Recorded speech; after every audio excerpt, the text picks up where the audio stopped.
স্বার্থের এই পৃথিবীতে যে কদিনে বেঁচে থাকো, নিজের একটা আইডেন্টিটি তৈরি করো।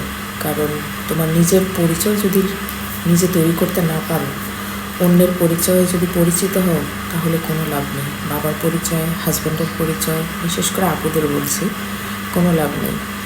কারণ আমি বা সন্তান বা ভাই, এদের নিয়ে আমি মনে করি যে গর্ব করার কিছু নেই। কারণ মানুষ পরিবর্তনশীল। মানুষ এখন যেমনটা আছে, কিছুক্ষণ পর তার মন মানসিকতার রূপ এমনিতেই পরিবর্তন হয়ে যেতে পারে। আমার মনে হয় সেটা জন্মদাতা বাবার ক্ষেত্রেও হতে পারে।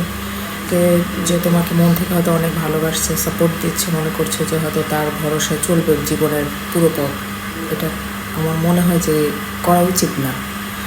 কারণ যখন তোমার দুঃসময় আসবে, তখনই তুমি বুঝবে আসলে প্রকৃত বন্ধুকে তোমার লাইফে। আর দুঃসময় আসলে আমার মনে হয় না যে কারোর হাতটা তুমি শক্ত করে ধরে উঠে যে বাঁচবে, এমন হাত তুমি দুনিয়াতে খুঁজে পাবে। আসলে এটা খুবই রেয়ার, খুবই দুষ্কর।